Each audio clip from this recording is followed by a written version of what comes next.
Now, before I go into that, let me talk about another lady that I really love, and her name was Esther. Everybody say Esther. Esther. That was a man named, I believe it was Haman. That was a decree was issued out that everybody would bow down to the new king. Well, Haman was a religious fanatic. He wasn't going to bow down, but all of Israel bowed down, but he was one man didn't bow down. Let me make this a little bit clearer.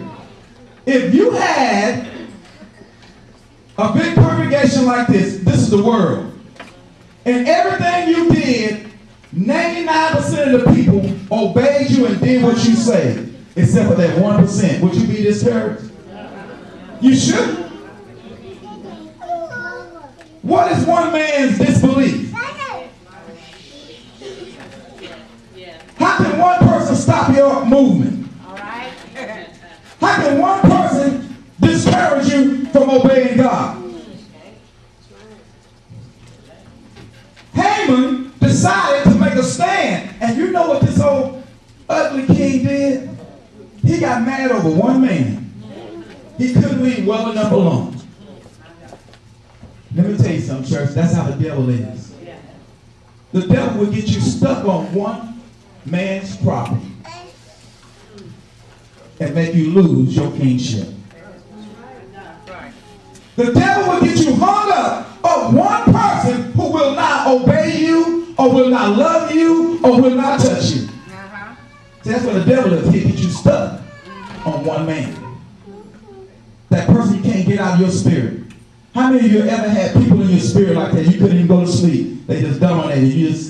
It was somehow you need to work with that thing, and that's when you start wanting to murder folks, when they stay in your spirit. I'm telling y'all, that stuff stay in your spirit, and you can't get it out. That one person, everybody else can do you wrong, lie on you, but that one person, you can't sleep. You wake up, you start smoking and drinking.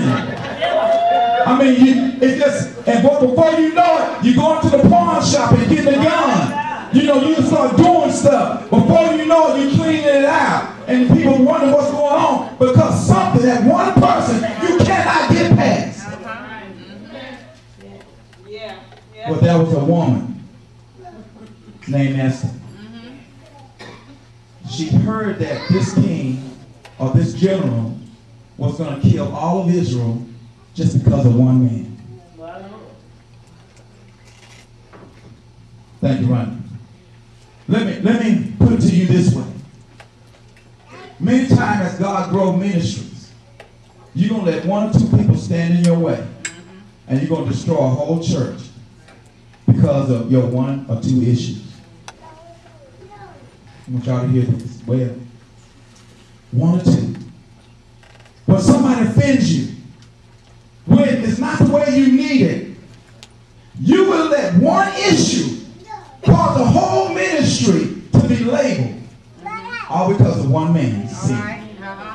Or two. But let me tell you about this woman. See, that was one woman who prayed, who had a bigamous husband. She still prayed through. This woman, she's a wife. She has no power, no authority. But she knew how to dress herself up. She knew how to put some smell good on Sister Amy. She knew how to look good. All right. Do y'all know where I'm going? Uh-huh. She knew that this man who was about to destroy her people had power to do it, so she went over his head. She went to the big boss. All right. Since she had no authority, she had to win him another way. Through beauty and through fasting and prayer. Yeah. All right. Yeah. You know why? Because one man's sin was about to destroy the whole nation. So to hit the head of the enemy, we got as a body, we got to learn how to seek God's face through fasting and prayer.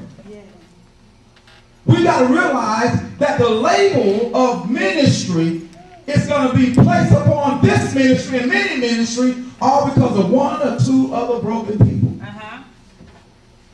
You can't stop people's labels, but the way you stop the assassination of the label. It's through fasting and prayer.